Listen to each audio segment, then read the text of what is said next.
Opo, dito po sa paksa natin kung paano makikilala ang mga alipin ng Diyos sa panahon ng kawakasan ayon sa Biblia. Muli po, marami na naman pong nabuksan sa amin ngayon ng mga bagong kaalaman, kagaya nga po nitong tinalakay ni kapatid na Daniel kanina, na talagang tiyak na tiyak po natin na sa panahon ng kawakasan, may mga alipin po ang Diyos. Kasi yun nga pong ipinakita kay San Juan sa Apokalipsis, na may mga pinatay, na yung mga nandun sa ilalim sila ng dambana, nagtatanong sila kung hanggang kailan sila ipaghihiganti. Ang sabi ng Panginoon sa kanila, magpahinga muna kayo hanggang sa maganap ang bilang ng inyong mga kapatid na kapwa ninyo mga alipin, napapatay namang kagaya ninyo. Kaya, tiyak na tiyak, meron po talaga, at naisip ko nga po kanina, meron palang takdang bilang ng mga aliping papatayin. Merong nakatakda na pagka nakumpleto na, ayun na, paghihiganti na sila ng Panginoon. Tapos ang isa pa po, yun nga yung sa sinabing maraming matitiso, doon sa Mateo 24:9 hanggang 13, na kaya po pala sinabing maraming mga titisod. Kasi po, marami kasing magbabalik loob, maraming manghihikayat sa paglilingkod sa Diyos. Kaya lang ang malungkot, marami namang matitisod. Kasi nga po, hindi pala basta sinabi lang na maraming, ganun lang. Kasi marami, dahil marami sa panahon ng kawakasan, maraming lilinisin, maraming papuputiin. Kaya tamang-tama po yung mga words na sinabi sa Biblia ngayon na maraming matitisot, yun ang mangyayari sa mga iba. Kasi marami naman ang magbabalik loob sa Diyos. Ang isa po na talagang, ngayon ko lang po naintindihan, yung pong sinasabi na natatatakan. Ang alam ko po nga dati, kaya po na sinabi ko kanina, yung Bibliang natatatakan, yung sinasabi sa Isaias 29:11 na ang lahat ng pangitain ay naging sa inyo'y gaya ng mga salita ng aklat na natatatakan, na ibinibigay ng mga tao sa isang marunong bumasa, na sinasabi, iyong basahin ito, isinasamo ko sa iyo, at kanyang sinasabi, hindi ko mababasa sapagkat natatatakan. Tapos, ibinigay naman dun sa hindi talaga marunong bumasa, na ang sabi, basahin mo ito, isinasamo ko sa iyo. At kanyang sinabi, ako'y hindi marunong bumasa. Ang pagkakaalam ko po dito, ang tinutukoy po dito ay ang Biblia. Ang alam ko po talaga, mula nung umpisa, ang Biblia, ang aklat na natatatakan. Biblia as a whole, yung kumpletong Biblia, ang natatatakan. Pero hindi po pala ganun. Kung hindi, may particular lang na aklat. At yun nga po, yung palang Apokalipsis, ang tinutukoy, na aklat na natatatakan. Kasi nga po, meron namang mga nakasulat sa Biblia na hindi naman talaga mahirap unawain. Hindi naman masasabi mo na mahirap intindihin kasi may yung mga kwento, maintindihan naman po. Yung mga ibang nakasulat, hindi naman mahirap unawain. Pero meron po talagang mahirap unawain, kagaya ng sinabi sa Pedro. Pero yung naintindihan ko po talaga ngayon, yung pala po yung Biblia, ang sinasabing aklat na natatatakan. Kaya pala merong nang buksan ang unang tatak, ang ikalawang tatak. Kasi nga, yung Apokalipsis ang aklat na natatatakan. At yun po ay ipapahayag doon sa mga alipin ng Diyos, doon sa mga panahon ng kawakasan, sa mga huling araw, para mapatunayang sila nga ang mga alipin ng Diyos, dapat maunawaan nila yung pahayag na yon. Kaya i-claim man ng kung sino-sino ngayon na sila ang mga alipin ng Diyos sa panahon ng kawakasan, pero hindi naman nila naiintindihan itong pagpapahayag, hindi nila nakikita at hindi nila nauunawaan, yung Apokalipsis, hindi po sila alipin kasi yung Apokalipsis, yun ay ipapahayag sa kanyang mga alipin. Unang-una nga po, si Juan na ang pinagpahayagan nitong Apokalipsis. Tapos yung mga iba pang mga propeta, ng mga alipin, at itong sa huling kapanahunan, meron po na mga alipin ng Diyos na pagpapahayagan ng Apokalipsis. Kaya naisip ko nga po kanina, tinasabi ko nga po sa kanila, siguro malapit na talagang magwakas. Kasi ito pong Apokalipsis, ibig sabihin, ahayag. Ipinapahayag na po ninyo sa amin ngayon. Kumbaga, binubuksan nyo sa amin ngayon itong pahayag, itong Apokalipsis. Kasi ito yung mga mangyayari sa darating. Para po bang nararamdaman ko, ipine-prepare ninyo ang kapatiran doon sa mga mangyayari sa darating na laman-laman na po nitong Apokalipsis. Yun po ang aking nararamdaman sa paksang ito. Mali ka, Sis Luz, pag sinabi mo na binubuksan ko ang laman ng Apokalipsis. Mali yun. Isang pagtutuwid, ang nagbubukas noon si Kristo. Basahin mo yun sa 1:1 ng Apokalipsis. At nakita ko nang buksan ng kordero ang isa sa 7 tatak, at narinig ko sa isa sa 4 na nilalang na buhay na nagsalitang gaya ng tunog ng kulog, "Halika!" At tumingin ako, at narito ang isang kabayong maputi, at yaong nakasakay dito ay may isang busog, at binigyan siya ng isang putong, at siya yumaong nagtatagumpay at upang magtagumpay. 3. Ayun. So, nung buksan ng kordero yung isa sa 7 tatak, ang nagbubukas kordero Opo. Well, pagbubukas niya ng tatak, nakita ni Juan yung isang kabayong maputi. Ang nakasakay dito, binigyan ng isang busog at saka binigyan siya ng putong. Yumaon siyang nagtatagumpay upang magtagumpay. So, ibig sabihin, kapatid na Luzano, yan ay personification yung nakasakay sa kabayong maputi. Personification yan yung mangangabayo, pati yung kabayo, personification ng peke na Kristo at relihiyon. Peke, falsifikado, bulaan, sinungaling. Dahil isa yan sa mga magaganap bago maghukom dadami ang mga relihiyon na mali. Pero kahit ilang pong libo pa yung relihiyong mali, iisa lang ang personification yan sa Biblia. Yung nakasakay sa kabayong maputi at saka yung kabayong maputi. Personifying all the false religions on earth. Gaya rin naman nung nakasakay sa kabayong pula at saka yung kabayong pula. Personifikasyon yun ng isang kapangyarihan na nag-aata sa tao para magpatayan. Magpatayan ng magpatayan. Ibig ko lang ipakita sa inyo na ang aklat na tinatakang mahigpit ng 7 tatak, yung aklat ng Apokalipsis mismo. At bawat isang tatak, pagka binubuksan, nakalagay dyan sa libro ng Apokalipsis kung ano yung nangyayari. Kaya yan na siya nga yung libro na natatataka ng 7 tatak. Na yung libro na yan, nakita ni Juan sa kamay nung nakaupo sa luklukan. Alam naman natin yung nakaupo sa luklukan, yun ang Diyos Ama.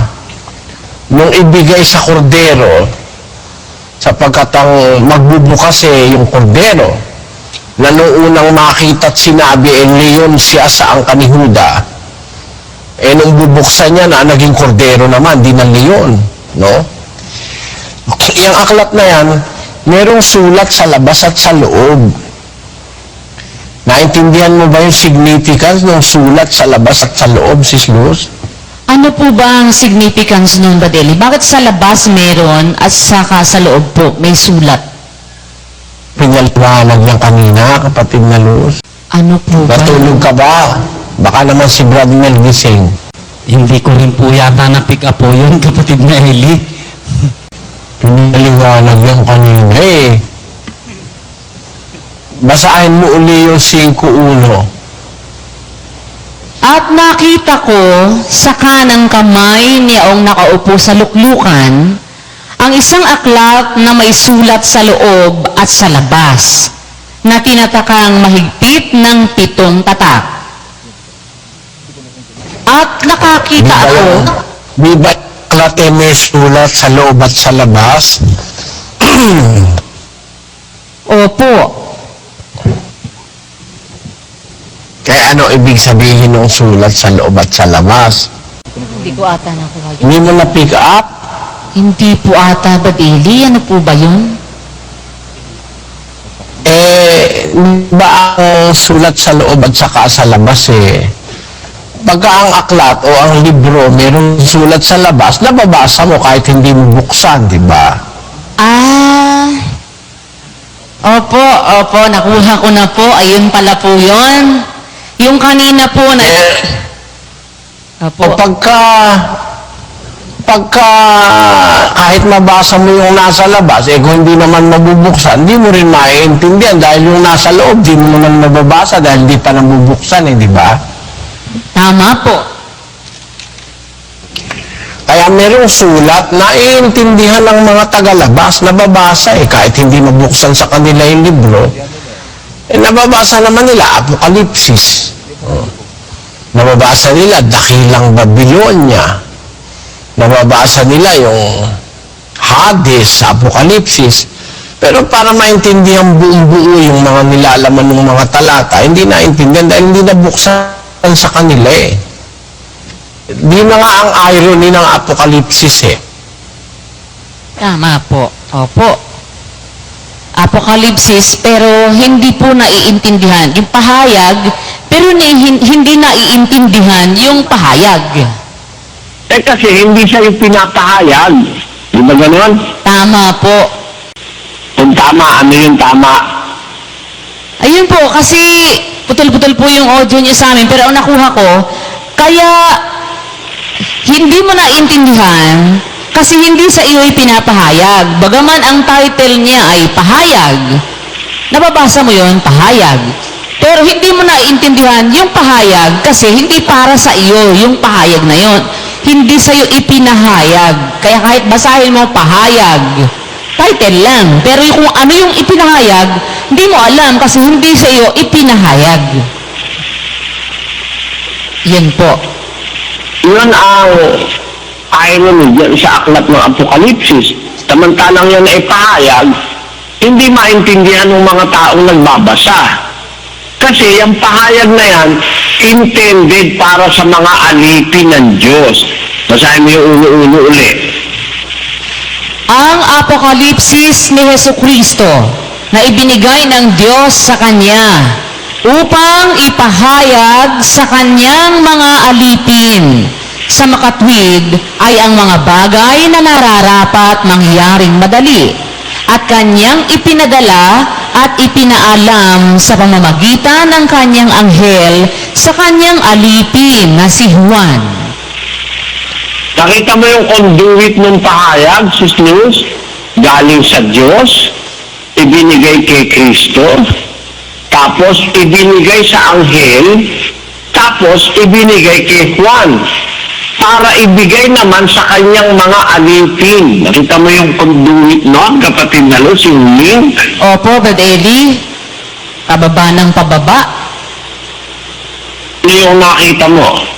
Na yung pahayag po na ito, galing sa Diyos. Ibinigay niya kay Kristo, ibinigay naman ni Kristo sa anghel para ibigay naman kay Juan, at isinulat naman ni Juan, ibinigay naman para naman sa mga alipin ng Diyos. Ayun. At ang sabi tungkol sa pahayag na yan, sa 3, Mapalad ang bumabasa at ang nangakita. di mapalad yung bumabasa ng pahayag. Amen po. Tama po. Ano pa? At ang nangakikinig ng mga salita ng hula. Pahayag. Nung pahayag, ng mga salita ng hula, at tumutupad ng mga bagay na nangasusulat doon. Sapagkat ang panahoy malapit na. kaya makikita mo kung sino yung alipin na pinagpahayagan, kasi tutuparin nila yan eh. Amen po. Babasahin nila, papakinggan nila, tutuparin nila. Yung pahayag na yan, mapalad yung makakabasa niyan. Bakit hindi mapalad naman yung makakabasa? Pinakita sa langit, sa lupa, sa ilalim ng lupa, walang makabasa, walang makatingin eh. Di ba? Si Kristo lang, yung leon sa angkanigudang, merong kakayahang makatingin o makapagbukas. At nung buksan na, inilarawan siya ngayon sa isang kordero. Napapansin mo ba yun, Sis Luz? Yun nga po, Brad Eli. Nung kailangang buksan, naghanap ng magbubukas, yung leon ang magbubukas. Tapos, nung nabuksan na, ang kordero na po ang nagbukas. Sabi po, Na iba na ang simbolismo ni Kristo mula sa pagiging leon, naging kordero. Diba? tama po. At ang isa pang simbolismo ng nagbukas, ang ugat ni David. Opo. So, malibang maugnay ka kay David, hindi mo maiintindihan yan dahil ang nagbubukas niyan, ugat ni David eh. Tama po. Hindi pwedeng sa ibang manggaling. Sa ugat ni David, yun ang sinasabi ni Pablo na kung ang ugat ay banal, ang puno, ang sanga banal. Di ba? Opo. Opo. Basahin mo yung 11:16. At kung ang pangunahing bunga ay banal, ay gayon din ang lahat. At kung ang ugat ay banal, ay gayon din ang mga sanga. Kaya merong ugat na sinasabi na ugat ni David ang magbubukas ng aklat. Tingnan mo, kapatid na Luz, mga ano kayang simboliko yan? Biro mo, ugat magbubukas. Yun nga po. Bakit ugat nga? O, hindi ba talaga namang ang ugat ay nagbubukas? Paano pong nagbubukas ang ugat? Sabi, yung lupang matitigas, nabubukan ng ugat eh. Tama po. Yun, abangan mo yung sa pasalamat ng kapatid na si Jesus kung yung loobin ng Diyos. Opo. Ngayon, ang sabi dyan, yung aklat na yan, ng pahayag at ng pakitain, meron yan sulat, labas at sa loob. Nababasa naman ng mga iglesia ni Manalo yan eh. Yung labas. Tama po. Isa na sa Badista yan. Yung labas. Nabasa ng Mormons, yung labas. Nabasa nila, mga reliyong iba-iba. Katoliko, nabasa yan, labas. Mga born again, nabasa, labas.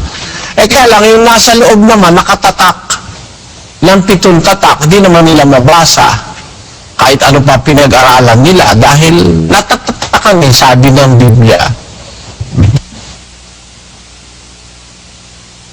Kaya napakalaking kapalaran sa kanino makakabasa nung nasa loob. Yung kasi nasa labas ng Apokalipsis at saka yung nasa labas ng Biblia, nababasa naman ng lahat ng tao yan, pati kaaway ng Biblia, binabasa yan eh. Kaya yung mga kaaway ng Biblia, walang hinahanap, kundi contradiction dyan eh. Di ba, Sis Luz? Totoo po yun. Kasi nababasa nila yung letra niyan eh. Kaya pinagkukontra. Basahin natin ang 2 Korinto, kapatid na Luz, 3. Kapitulo 3, versikulo 2. Kayo ay ang aming sulat na nasusulat sa aming mga puso, nakikilala at nababasa ng lahat ng mga tao. O di ba sa pamamagitan ng kapatiran, nababasa ng mga tao, ang lahat ng mga tao nakakabasa sa Biblia. Teka, mahaba ang buhok ng mga babae nyo. O din nababasa nila yung nasa Korinto sa pamamagitan ng mga kapatid. Di ba? Tama po. At ang sabi ni Pablo, nababasa ng lahat ng tao.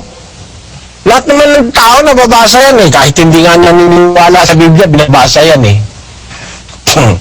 Pero ang problema lang nila, yung nasa loob, hindi nila mabasa. Dahil yung aklat na yan, merong nakasulat sa labas at saka sa loob. Nababasa nila yung panlabas. Kaya nga kung makikinig ka sa kanila, binabasa rin nila yung Biblia eh. Pero alam niyo, ang pinakamahalaga sa Biblia, hindi yung nababasa ng mga tao. Ang pinakamahalaga sa Biblia, yung nababasa nung mapalad na bumabasa, nakikinig at tumutupad. Yun. Yun ang mapalad. Amen po. Ngayon, ano ba ang palatandaan ng mga alipin, kapatid na Luz, na makakabasa, makakaunawa, noong nakasulat dun sa natatakang aklat o libro? Ano ang mga palatandaan nun na natandaan mo? Opo. Ang isa pong natatandaan ko, ang palatandaan nun, yung sinasabi nga po ni San Pablo na tumutupad yung ang nakakakilala sa propeta, kung sino man nag-iisip na siya'y propeta, kilalanin niya. Huwag mo doon umpisahan. Ang sabi kasi nung anghel, ako'y kapwa mo alipin. Pwede yung anghel ay alipin, si Juan ay alipin. At ng iyong mga kapatid na mga propeta, o di alipin din yung mga propeta. At ng mga tumutupad ng salita ng aklat na ito. So, meron tutupad sa salita ng aklat ng Apokalipsis. Mga alipin din ng Diyos yun. So, diyan, mga kapatid na Luz, lalabas, 4 ang alipin eh. Analyze mo. Yung anghel, alipin. Si Juan, alipin. Tapos yung mga propeta, alipin. At saka yung mga tumutupad ng salita ng aklat ng Apokalipsis, alipin yun. Tama. 4 na alipin yan eh. 4 na klase, di ba? Opo. Ang gusto kong mapansin mo, kapatid na Luz, yung ika-4 na mga nasa kategorya ng alipin, ang mga tumutupad ng mga salita ng aklat na ito. Bakit? Nandyan tayo nakabilang eh. Tama po. Kasi ang mga tumutupad ng salita ng aklat na ito, may salita kasi sa aklat ng Apokalipsis, mangyayari sa katapusan ng paglilingkod ng tao sa Diyos sa mga huling araw. Eh, sino yung tutupad nun? Eh, di yung nabubuhay dun sa mga huling araw, di ba? Tama po. Hindi naman matutupad nila San Juan yung nakaukol para sa mga huling araw, kagaya nung nasa Apokalipsis 1:3. Hindi naman si Juan ang tinutukoy doon eh, dahil siya nga ang susulat eh. Basahin mo yung Apokalipsis 1:3. Mapalad ang bumabasa at ang Kita mo. Eh di hindi si Juan ang kasali dyan. Kasi siya sumusulat eh. Yung babasa, yung pagkatapos na maisulat ni Juan, di ba? Tama po. Siya nagsusulat ng Apokalipsis.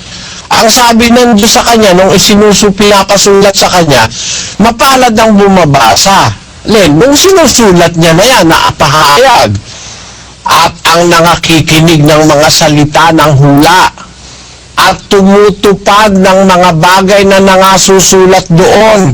Sapagkat ang panahon malapit na. So, doon sa panahong malapit na, yung pagbabalik ni Kristo, merong mga taong masusumpungang bumabasa, nakikinig at tumutupad ng salita ng aklat na yun ng Apokalipsis. Eh, hindi pwedeng mangyari sa mga Kristiyano ng una yon. Dahil ang tinutukoy na panahon ay yung panahong malapit na ang pagbabalik ni Kristo. Di ba ganoon, Sis Luz? Tama po yun. Ang tinutukoy na pong At partikular. yun, matutupad yun dun sa ika-4 na hanay ng mga alipin. Sabi kasi nung anghel kay Juan, huwag mo akong sambahin sapagkat ako'y kapwa mo. Alipin, dalawa sila. Alipin si Juan, alipin yung anghel. At ng iyong mga kapatid na mga propeta, o di alipin din yung mga propeta. Tapos, at ng mga nagsisitupad ng mga salita ng hula ng aklat na ito. So, alipin din yung tutupad ng salita ng hula ng aklat. Eh, ang mga hula sa aklat ng Apokalipsis magaganap pag malapit ng magwakas. Pwede merong mga alipin sa pagmalapit ng magwakas, natutupad ng mga hula sa Apokalipsis. Tama? Tama po. Maliwanag? Maliwanag po. Awa ng Diyos, naintindihan namin. So may alipin sa malapit na pagwawakas. Meron. Diba yun ang punto natin, Sis Luz? Meron po talaga.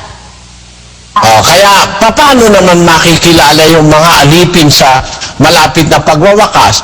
Eh kapareho sila nung pagtupad nung anghel ni Juan at saka nung mga propeta, di ba? Opo. At kumikilala sila sa mga sulat ni San Pablo. Yan yung mga alipin sa kawakasan. Kasi sabi ni Pablo, kung nag-iisip na ang sino man na siya'y propeta o ayon sa espiritu o espiritual, ay kilalanin niya ang mga bagay na sa inyo isinusulat ko na pawang utos ng Panginoon. So, ang mga alipin sa katapusan ng mundo, sa malapit na pagwawakas, nakadiwa ng mga apostol, mga propeta, at saka ng anghel, yun yung mga kikilala sa sulat ni San Pablo. Yung mga taong espiritual, yung ayon sa espiritu. Naintindihan mo, kapatid na Luz? Opo. Kikilalanin po nila yung mga sulat ni San Pablo. Itong mga taong ito na alipin ng Diyos. Kaya yung mga ayaw kay Pablo, puwera na po sila dito agad eh. Hindi na sila. Oo, yung mga galit kay Pablo, meron diyang iglesia sa Pilipinas, galit kay Pablo, mga siraulo yun. Galit kay Pablo. At saka hindi lang dyan pala, dito pa rin sa iba-ibang lugar dito sa napuntahan ko. Meron hindi naniniwala sa sulat ni San Pablo. Hindi kadiwa ng mga propeta yan kasi si Pablo, propeta ng Diyos eh. Di ba? Propeta na siya, apostol pa siya, ministro pa siya ni Kristo. Lahat ng titulo na yun, kay Pablo eh. Eh kung nag-iisip ang wika, sabi ni Pablo, sino man nag-iisip na propeta siya, dapat kilalanin niya yung sinusulat ko dahil utos ito ng Panginoon eh. Hindi nila kinikilala si Pablo. So, hindi sila mga kadiwa, hindi sila mga alipin. Ang kadiwa ni Pablo, ni San Juan, ng anghel, ay yung mga tumutupad ng salitang nakasulat sa Apokalipsis at kumikilala sa sulat ni Pablo. Yun ang mga taong ayon sa Espiritu. Alam mo, isang pagkakakilanlan doon, kapatid na Luz? Ano pa po ba? 2:14 ng unang Korinto. Ngunit ang taong ayon sa laman ay hindi tumatanggap ng mga bagay ng Espiritu ng Diyos, sapagkat ang mga ito ay kamangmangan sa Kanya, at hindi niya nauunawa, sapagkat ang mga yaon ay sinisiyasat ayon sa Espiritu. Ngunit ang sa Espiritu ay nagsisiyasat sa lahat ng mga bagay, at siya'y hindi sinisiyasat ng sinuman. Kita mo, dalawang klase ang tao, Sis Luz. Yung ayon sa Espiritu, kikilala yun sa sulat ni Pablo. Kung iniisip ng sino man na siya'y propeta o ayon sa Espiritu, kilalanin niya yung mga bagay na isinusulat ko, pawang utos ng Panginoon. Di ba? Sabi niya, no? Opo. So, kung ayon ka sa Espiritu, kikilala ka sa sulat ni Pablo. Ngayon, ang sabi naman ni Pablo sa 2:14, yung taong ayon sa laman, hindi tumatanggap yan ng mga bagay ng Espiritu ng Diyos. Kamangmangan sa Kanya yon. Ngayon, sa 15, ngunit ang taong sa Espiritu ay nagsisiyasat ng lahat ng mga bagay at siya hindi sinisiyasat ng sinuman. Sabi sa English, sa 2:15, but he that is spiritual, judgeth all things, yet he himself is judged of no man. Kita mo kapatid na sa Revised Standard Version, ang sabi, the spiritual man judges all things, but is himself to be judged by no one. Meron taong ayon sa laman, hindi tumatanggap ng sulat ni Pablo. Hindi tumatanggap ng bagay ng Espiritu ng Diyos. Sapagkat kamangmangan ito sa kanya, ang sabi ni Pablo. Sapagkat ang mga yaon ay sinisiyasat ayon sa Espiritu. Ngunit ang taong ayon sa Espiritu ay nagsisiyasat ng lahat ng bagay. Tingnan ninyo mga kapatid. Tuturo ko sa inyo ang isang mahalagang katotohanan sa Biblia. Pag nakita nyo ang mga pastor, hindi sinisiyasat ang mga iba't ibang bagay sa Biblia. Ang kanila lang paboritong ituro yung pagkakakitaan nila, yung ikapo, yung abulo, yung mga handog. Hindi nila sinisiyasat ang maraming bagay sa Biblia. Mga nakalaman yun. Pero yun ang wikang taong ayon sa Espiritu, nagsisiyasat siya ng lahat ng mga bagay. Kaya mapapansin nyo ang pagkakaiba natin sa ibang mga mangangaral eh. Bakit? Dito lahat ng bagay na espiritual pinag-uusapan natin na hindi man lang pinag-uusapan sa ibang relihiyon. Di ba kayo ang saksi dyan, mga kapatid? Opo, totoo po yan. Dito lahat ng bagay na tungkol sa Espiritu, lahat pinag-aaralan natin, kaya iba-ibang topic tayo eh. Sa kanila, wala, pare-pareho lang, puro ikapo. Pero sa atin, pati po yung hindi namin na naiisip na meron palang ganun, sinisiyasat po ninyo para sa mga kapatid, para maituro naman po ninyo sa amin. At ang nagpapatunay nung tao na yun nagsisiyasat ng lahat ng bagay. Ulitin mo ang 2:15 ng Corinto, Sis Luz. Ngunit ang sa Espiritu ay nagsisiyasat sa lahat ng mga bagay, at siya'y hindi sinisiyasat ng sinuman. Nakita mo? Yung taong kinatutuparan na nagsisiyasat ng lahat ng bagay na ayon sa Espiritu, hindi naman siya kayang siyasatin ng sinumang tao rin eh. Amen. Kaya nga wala silang maipangahas na para magsiyasat eh. O, tanongin mo. Kung yung mga pastor na yan mayroong alam na mas malalim, ang ating Bible exposition, open naman sa lahat eh. Di pupunta yung mga yan at magtatanong. At ipapahiya tayo, kapatid na Luz, di ba gano'n? Totoo po. Kung meron silang kapirasong makikita para questionin kayo, ay sigurado po gagawin nila yon.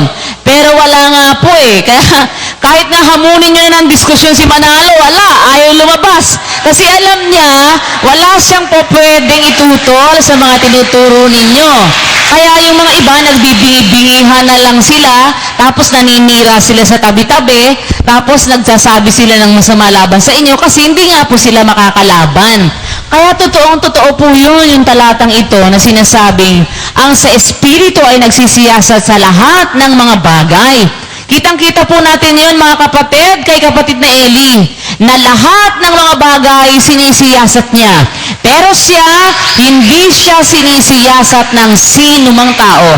Dahil wala silang lakas ng loob na magsiyasat kay kapatid na Eli, dahil alam nila, wala talaga silang uubra. Kaya masasabi natin, takot sila eh. Yun ang ginagawa ng mga naninira sa atin eh. Yung na kay Jeremias 18:18.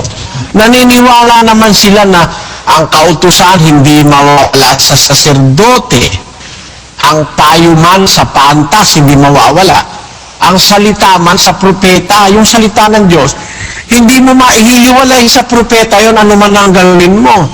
Kaya sabi nila, kung alam nila, hindi naman sila uubra, ano ang sabi nila, Sis Luz? Nang magkagayoy, sinabi nila, kayo'y magsiparito at tayo'y magsikatha ng mga katha-katha laban kay Jeremias, sapagkat ang kautusan ay hindi mawawala sa saserdote o ang payuman sa pantas o ang salita man sa propeta.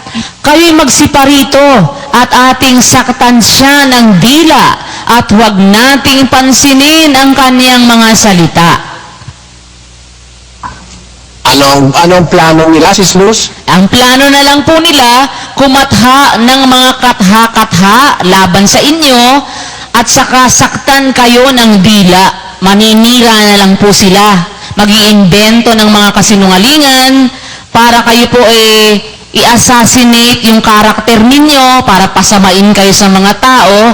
Yun na lang po ang gagawin nila. Ako ang babasa. Basahin mo ang umpisa ng 18. Nang magkagayoy, sinabi nila, kayo'y magsita rito.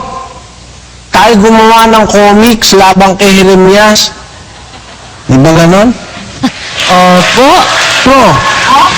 Ng libro laban kay Jeremias, ng blog laban kay Jeremias, ng Wikipedia laban kay Jeremias. Di ba ganon yan, Sis Luz? Tamang-tama po. Ganun nga po. Kaya, salamat naman nakikiramay si Jeremias sa akin sa mga pinamulyang paninila sa mga tao ito, kapatid kami. Opo. Pareho lang kami. Kaya yung mga propeta, magkakadiwa yan eh. Totoo po. At yung kumikilala sa mga propeta, magkakadiwa yan, kapatid na Luz. Opo. Pagka ang isang tao kumikilala sa mga propeta, kumikilala siya sa sulat ni Pablo, kadiwa siya at kapareho siyang alipin na pagpapahayaga ng pahayag na nasa Apokalipsis. At yung mga tao na yon sumisiyasat ng lahat ng bagay at hindi siya sinisiyasat ng sinuman na kapwa niya tao. Alam mo ba kung gaano ang pagsisiyasat doon sa mga ganung tao na espiritual? 2 Gs ng unang Korinto. Ngunit, ang mga ito ay ipinahayag sa atin ng Diyos sa pamamagitan ng Espiritu, sapagkat nasisiyasat ng Espiritu ang lahat ng mga bagay. Oo, ang malalalim na mga bagay ng Diyos. Di ba andyan yung Apokalipsis, Sis Luz? Opo. Yung pong, Paano patutunayan na andyan yung Apokalipsis? yung pong mga malalalim na mga bagay ng Diyos. Di, ulitin mo. Ngunit ang mga ito ay ipinahayag sa atin ng Diyos sa pamamagitan ng Espiritu. Ayun po. Yung unang Apokalipsis, ipinahayag sa atin ng Diyos. Yung Apokalipsis, pahayag di ba? Yun nga po. Sa Ipinahayag. pamamagitan ng Espiritu. Kaya, yung Espiritu ng Panginoong Jesus, kapatid na Diyos, nagtatrabaho yun ngayon bago dumating ng wakas na bubuksan niya yung mga 7 tatak. At kung kanino niya buksan yung 7 tatak, yun yung mga alipin na nauukulan ng Apokalipsis o nung pahayag. Amen. Tingnan mo, Sis Luz? Opo, naintindihan ko po. Ang kahulugan kasi nung pagpapahayag, ang kasinonimo nun sa Biblia, yung pagkaunawa Opo. Pahayag, pagkaunawa yon. Basahin mo yung 16:13 ng Mateo. Nang dumating nga si Jesus sa mga sakop ng Cesarea ni Filipo, ay tinanong niya sa kanyang mga alagad na sinasabi, ano baga ang sabi ng mga tao kung sino ang anak ng tao? At kanilang sinabi, ang ilan si Juan Bautista, ang ilan si Elias, at ang mga iba si Jeremias o isa sa mga propeta. Kanyang sinabi sa kanila, datapwat ano ang sabi ninyo kung sino ako? At sumagot si Simon Pedro at sinabi, ikaw ang Kristo, ang anak ng Diyos na buhay. At sumagot si Jesus at sa kanya'y sinabi, mapalad ka, Simon Barjonas, sapagkat hindi ipinahayag sa iyo ito ng laman at ng dugo, kundi ng aking Ama na nasa langit. Maliwanag, kapatid na Luz, yung pahayag kay Pedro. Yung pagkakilala niya na ikaw ang Kristo, ang anak ng Diyos na buhay. Sabi ni Kristo, mapalad ka, sapagkat hindi ipinahayag ito sa iyo ng laman at ng dugo, kundi ng Ama ko na nasa langit. So yung pahayag, ang kahulugan ng pagkaunawa. Naunawa ni Pedro na hindi si Kristo si Jeremias, si Elias, hindi siya yung ibang mga propeta, hindi siya si Juan Bautista. Naunawa ni Pedro na siya ang Kristo, ang anak ng Diyos na buhay. Hindi natangay si Pedro nung popular na paniniwala ng mga tao tungkol kay Kristo. Diba? May popular na paniniwala sila eh. Sabi na iba, yan si Juan Bautista na buhay maguli. Isa ron, si Herodes at saka si Herodias. Nung nangangaral na si Kristo, sabi ni Herodes, nagbuhay na balik na si Juan Bautista. At saka si Herodias na asawa, kalunya niya. Meron man nagsasabi, si Elias yan. Sabi naman ng iba, ikaw ang propeta. Oh, sabi nung babaeng nakakasalubong niya sa balon ni Jacob, Ginoo, napaghahalata ako, ikaw ay propeta. Sabi naman nung isa, ikaw si Jeremias. Ngayon, hindi natangay si Pedro nung kung ano-anong paniniwala kay Kristo. Meron siyang sarili niyang paniniwala na ipinahayag sa kanya ng Ama, ikaw ang Kristo, ang anak ng Diyos na buhay. Mapalad ka, Simon. Hindi ipinahayag sa iyo yan ng laman at ng dugo. Ang nagpahayag sa inyo yan, ang Amang nasa langit. Kaya sinasabi ko naman sa iyo, ikaw ay Pedro. Sabi niya, sa ibabaw ng batong ito, tatayo ko ang aking iglesia. Ang mga pintuan ng Hades ay hindi magsisipanaig laban sa kanya. So, ang pagpapahayag, ang kahulugan nito, ang kasinonimo, yung pagkaunawa. Naintindihan mo, Sis Luz? Opo, Badeli. Pagka po ikaw ay pinagpahayagan, mauunawaan mo yung ipinahayag sa'yo. Kaya, malalaman naman ng kapatiran kung nauunawaan ko, kung hindi. Kasi, kailangang maunawaan para maipahayag ko naman sa inyo. Tama po. Ganon, Sis Luz? Tama po. Kailangan po. Kasi kung hindi po ninyo maunawaan, hindi naman niyo po masasabi sa amin. Hindi po namin malalaman. Basahin mo ulit ang uno-uno ng Apokalipsis.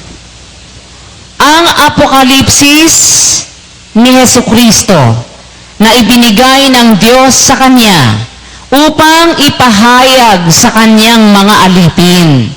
Sa makatwid ay ang mga bagay na nararapat mangyaring madali at Kanyang ipinadala at ipinaalam sa pamamagitan ng Kanyang anghel sa Kanyang alipin na si Juan.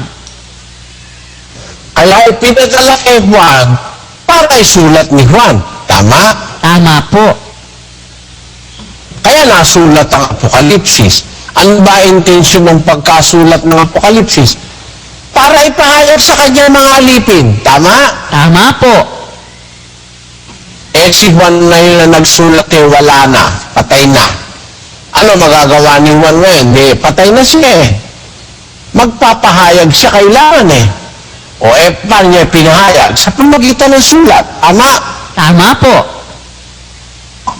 Ang sabi ngayon ni Juan, para idugtong naman yung ating karapatan sa karapatan niya, sinulat niya. Sabi niya sa sulat niya, mapalad ngayon yung bumabasa niyan. At nakikinig niyan. At tumutupad niyang isinulat niya. Doon tayo nakadugtong, Sis Luz. Tama po. Kita mo yung dugtong? Opo. Talagang dugtong na dugtong po kasi... Ama, Opo. Kristo, Anghel, Juan, at sa panahon natin. Naintindihan mo yung dugtong, Sis Luz? Opo. Nakuha po namin. Alamin natin ang mas malalim na mga pruweba na kung talagang nagpapahayag ang Diyos sa atin ngayon, at kung tayo talagang mga alipin ng Diyos, ang Apokalipsis ay para sa mga alipin ng Diyos, matatanggap natin yung pahayag, kapatid na Luz, ano? Alamin natin kung papaano nagpapahayag ng Diyos ngayon. Pakinggan nyo sa Juan 7:38, yung kinatutuparan nung pinagpapahayagan ng Diyos ngayon. Kanino yung natutupad? Ang sumasampalataya sa akin, gaya ng sinasabi ng kasulatan, ay mula sa loob niya ay aagos ang mga ilog ng tubig na buhay. Yan.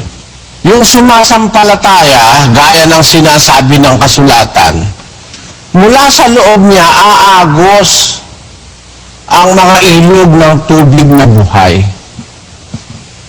Nare-realize mo ba ibig sabihin nun, Sis Luz?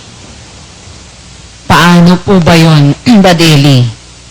Ang natatandaan ko po dito, yung naituro niyo na sa amin na ang sumasampalataya sa akin, gaya ng sinasabi ng kasulatan, mula sa loob niya aagos ang mga ilog. Hindi po simpleng tubig lang, kung hindi mga ilog. Ibig sabihin, napakarami po, napakadaming volume ng tubig ito na aagos. Hindi po limitado lang. Talaga bang may umaagos na ilog sa atin, mga kapatid? Ay, talaga po, meron.